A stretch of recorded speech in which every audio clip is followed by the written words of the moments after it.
Welcome gamers to episode 1 of this Let's Play series. We are playing Interstellar Space Genesis, and this is the Evolutionary Empires. I forget exactly what the DLC is called, but anyway, we're playing with the DLC where we have minor empires, or minor civilizations, and evolving civilizations, I think is what it's called anyway. And of course, evolutionary aspects in the game itself, which I did cover in episode 0. So we won't cover old ground. Let's just go through the turns until we have to start looking at something. In fact, we've got something right now. I'm not building anything at Dystopia 1. And so we do need to be building something here. We should be building something in through here. I can either click on this one when I see that, or I can just go to next turn and it will then flag, hey, you've still got to build something back over here. So either way, I'll just go across to Dystopia. This is one way to actually get to the planet itself. I will talk in more detail about, actually I might do that now just so we get this out of the way, because this doesn't really sort of change with everything we're actually seeing. So forget about this top bit. I'll talk about this in a little while when we need to sort of really have a good look at it. Dystopia 1, we can see through here is a capital world for the Serix Sentinels. It's the Serix, the race majority in the colony is the Serix. We don't have any immigration. We've got gravity is medium G, which for us is ideal, and we also have an icy biome, which for us is ideal. So we get different impacts from those things on the actual planet itself. This next portion that we sort of see through here, like you can sort of see how it indents back into here.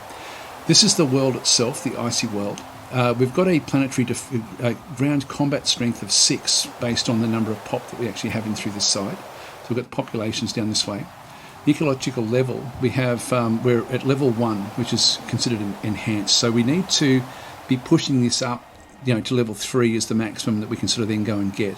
And what this one does is it gives us extra morale and also population growth. So getting the growth there is actually a good thing. And we can see there that we're actually using the habitat control. So this sort of relates to what's happening down through this side. So the more that we can put into planetary engineering, the better off we're going to then be. The second aspect that we sort of see through there, so eco-engineering is this top note in through this side. So, and then the second bit down through here is actually terraforming. If we ended up with terraforming technologies, we could actually add something into there to try to get even better control if this wasn't already an ideal planet. So it just gives us different options in through that side. And so that essentially is just sort of showing us what the ecological level of the planet actually is. Back over through here, we can sort of see that we can go to the system view. So that just allows us to go back out if we wanted to, go back in. And then we have medium gravity back in through there and sufficient minerals. Now, this is not ideal. Like we want to get rich or ultra rich would be ideal for the different planets. And this relates directly into production. So when we have a look at sufficient minerals, and we can see we've got 6 populations down through here of the various Serix groups back in through these sides. And they sort of have like different conditions where, they prefer icy. They're tolerable on desert or barren, and they're hostile on lava, acid, swamp or terran. So at this stage, they're actually okay. Their loyalty is fine, their biome is fine, and the gravity is okay. So that sort of then translates across into how content they are. So if we have a look at this one, at this stage we're getting a plus 10% is the actual contentness ratio that they've actually got through there. And so we have plus 10 from ecological level, and that's pretty much it. So the effects are 10% to production, research, tax and space culture. So it's P per pop, so plus 1% per morale point. So we want to get those morales up a little bit. It's not going to make a dramatic difference, but sure, if we can sort of do that, it will actually help. Now, when we have a look at the pops in through this side, so this is a population, we've got 6 of 12, so we can have up to 12.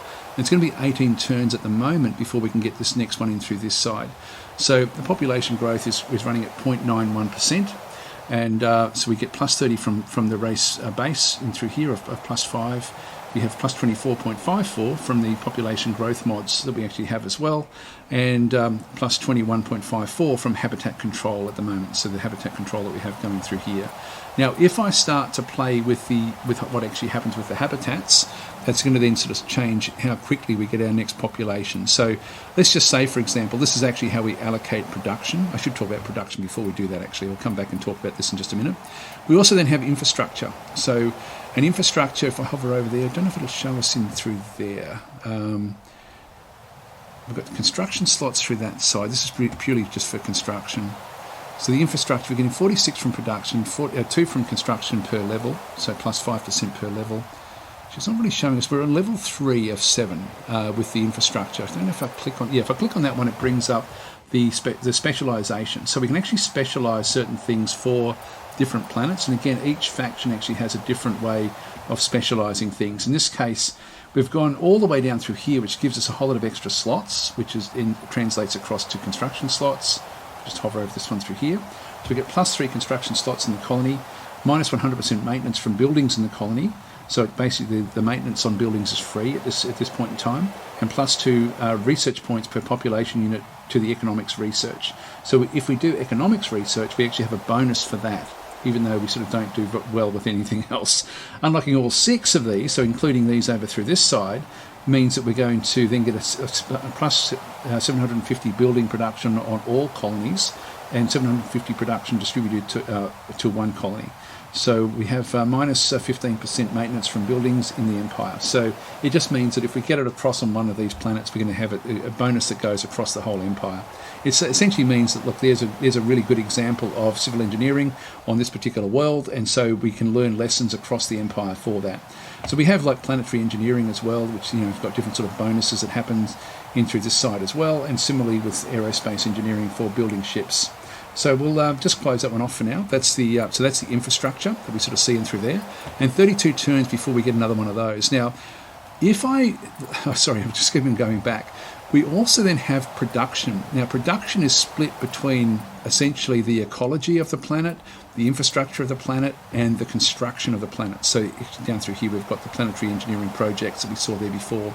And so production, when we have a look at that over through here, we're getting 4 production per population unit. And the reason that we're doing that is we're getting plus 4 from material richness. Now, if we actually had a rich planet, we'd be getting plus 6. And if we had an ultra rich, we'd have plus 8 coming back in. So we just get more and more. I think that's how it would work with the mineral richness. So having a mineral rich planet would give you much higher production, which is really quite cool. So the mineral rich planets are great for producing things, and also for changing things. Now we have the 4 times 6 for the population, times 3 for the infrastructure level that we have down through here as well, and times 1 production efficiency. So we've got 100% production efficiency at this point in time. And so that then equates to it being 72. So we have, and then we have a plus 7.2 from morale, the 10% that we saw over through here. We get 10% to production. And so we're getting, and then we've got also some other flat areas, like we've got plus 30 from the command center on the planet. Like, so basically we've got a command center there. It's a capital world, so we get another plus 30.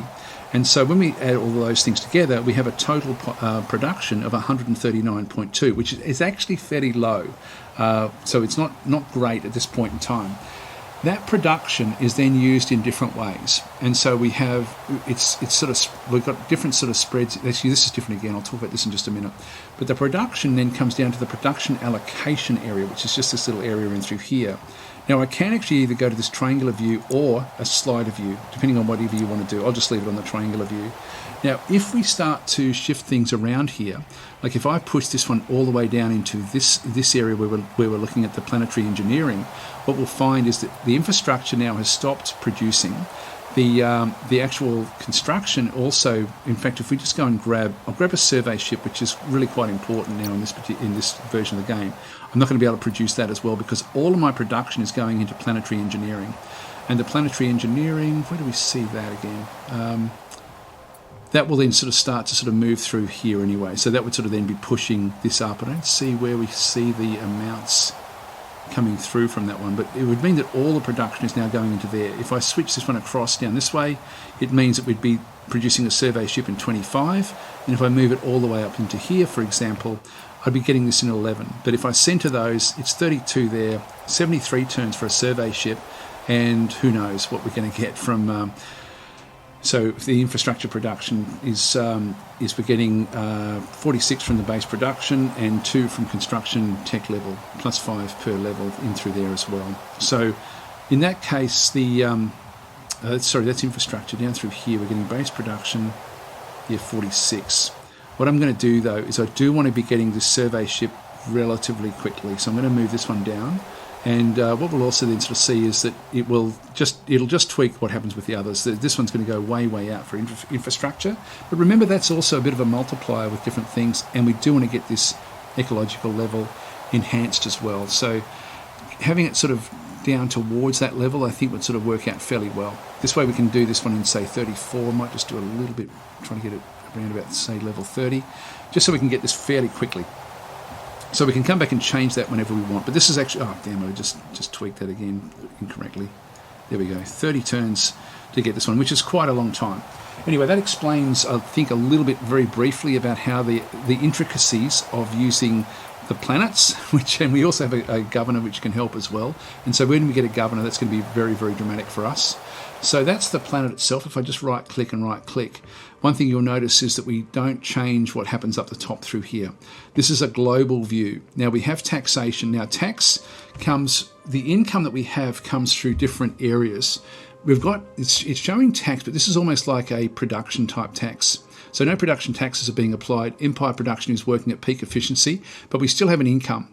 So how does that work? The Empire income, we're getting 10.6 from colonies, and 6.6 of that is coming from population taxes, which don't change. We've just got that one sort of set, and we just get those from the populations. And that's coming from, if we go back to the planet, you can see there, this is the output. And so this is the taxes per population unit. We're getting +1 per population unit based tax, which gives us 6, and then we're getting plus 0.6 or 10% from the morale. So the higher the morale, the more tax they're going to be paying, which is important. So this is actually, really important for us. And so this just comes from the actual population. Similarly with the research, we're getting 0.5 per population unit, +1 from population unit base, -0.5 from race modifier. Sort of how we end up there. Times 6 means we only get 3. Every other faction in the galaxy will get 6. We get 3. So anyway, that's not all that great for us. And we're also then getting space culture output as well. So we're also losing out here as well. It's going to take us a long time to get the space culture to sort of then, to come up with this as well. So that's going to be a bit of a problem. We do want to get cultural points as quickly as we possibly can. And then finally, we also have ship support points. We're getting +3 from the infrastructure level. So we're back over through here. We get +3 there, and we also have. I think we start off with a 2 there. So we've got 2 from it being the home world, and 3 from the colony infrastructure. So the more colony infrastructure that we have, the more ships we can actually support in our fleets. We only have 2 points left over. And the survey ship, if we hover over that one, at the very bottom there, ship support required is 2. So at this point in time, if we build this ship, that's it as far as the support points are concerned. But by that stage, we will actually have more of them. So that's sort of where we are, I guess, in terms of the basic income coming from the planet, which we can't really change. So the only things we can impact with this is things like infrastructure, the happiness, etc., etc.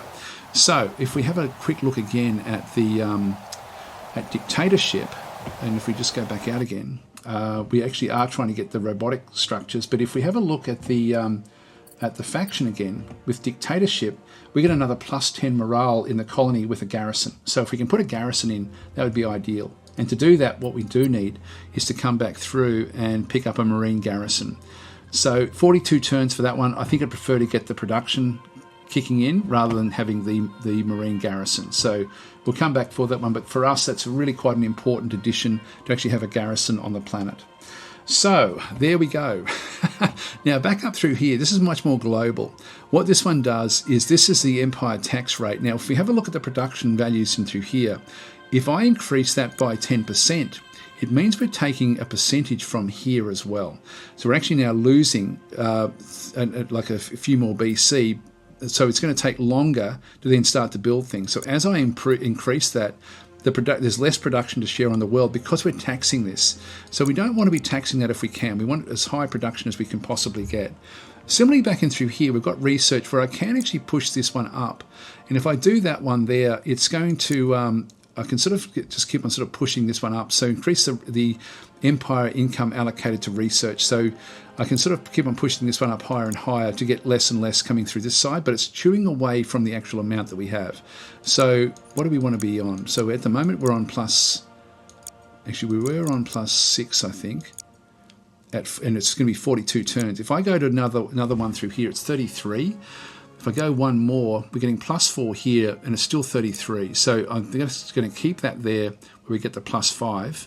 So we've now reduced the research down by boosting that one up. And then we also have the culture points available as well. And again, if I do this one, you can see there, it's 8 points till we get the first one. It's still 8 points there. But if I increase this at 40%, we're only getting +2. We get it in 7. I don't think it's worth it. Let's just keep it going back at +6. We'll just go back to the defaults. Initially, it's going to come soon enough anyway. It's just later on in the game that we'd be wanting to sort of boost that one up. Now, the other things we see through here, we saw the ship support points there before and how they sort of work. We then have the special resources, only 4 of them in the game, which is very, very manageable. And these tend to give you special bonuses with your ships or your economy or other different bits and pieces. We also then have freighter fleets. And at the moment, we don't actually have any freighter fleets. So that will actually come later on when we start to mine different things. Okay, so we've spent half our episode doing this. So let's just start to rattle through the turns. We'll just go next turn. And so they're on their way. It's going to really slow down as it goes through the nebula here. This one will continue on. Just next turn again. Almost there. Next turn, and we're now at turn 3. And so when we come and have a bit of a look at this one, there's no encounters as such, but we can see there that we've got 3 planets in through this system, in the Yukoth system, and we've got an acid world, a small barren world, and a lava world. Now these are really hostile for us. The small barren world is something we could actually go and settle on at some point. It's medium G, which is good for us. The ecology we don't know about. There's a lot of things we don't know about any of these systems just yet. But this one can be settled. This is actually a tolerable biome for us. It does mean that we have negative morale though, so it's not ideal. It's not great for us. And in fact, we can't settle it just yet. But it's something we could look. And we don't know if there's any specials or any minor civilizations or what the richness is. We know very, very little about this particular area. So we need to get more survey back in through there. This one here, I'm now just going to move that one across. This one here, we've actually now got in the Bua system. If we have a bit of a look at this one here, we've got a gas giant and then a desert world, which we don't know much about either. And so the desert, and that's indicated by the red dot there is sort of showing us that it's got a, no, it's not the supernova, but that's showing us that there's a planet there which we can't inhabit just yet. And the other one there is actually going to be a gas giant. And if we click on that one, there may be some helium-3 there. We just don't know until we get a survey, a high-level survey there. Let's move across. There's going to be 2 turns to now go to this one. So we'll end our turn. And we're now almost to that level in through there. But if we have a bit of a look at this, we've now got one of the sectors has now been remotely, this one here has been done a little bit, but we didn't find anything. There's nothing actually came. Oh, hang on, you discovered a black hole in sector E0. So there is actually we did find something else in through there. That's cool. So let's just now go ahead and start to, well, I can sort of find out more and more depending on what I actually do through here, but let's just go and have a look in here. So we'll leave that one where that is. So this one we've only just discovered. And so what this has is we've got like a medium asteroid belt and a small asteroid belt, which can be used to boost production or research, all sorts of different things. So we'll have a look at that when we get outpost ships to sort of then go and take this. We also then have an accretion disk around the black hole where we've got we will find some antimatter. We will get a boost to research as well, which is going to be very, very valuable to us, and also a tourism bonus where we get some money coming in. It's just nicely abstracted the way the game sort of does work. So that's actually a good find for us, because that we can use that to really support the production on Dastopia. We're looking though for a second colony so we can make use of this colony ship. So just go to next turn. And again, we've got like a gas giant in through there. We don't know what's actually there just yet. This one's got a desert world. No real value to us at this point in time. I can't reach these. These are outside my range, but this one here is inside the range, so we'll go that way. And we'll send this one up to this side. All right, next turn. Here we go, and we've got another ship coming from this area of space somehow to go and reach over through to here. Now, the fact that it's going that far, that could be a home world there. That would be interesting. So that's going to hit about the same time as ours. Now, we want to be friendly with whoever we meet, because we do want to actually end up trading with them as quickly as we possibly can. So that's, for us, that's vitally important. It's okay having one enemy in this case, but we need to have one friend as well. So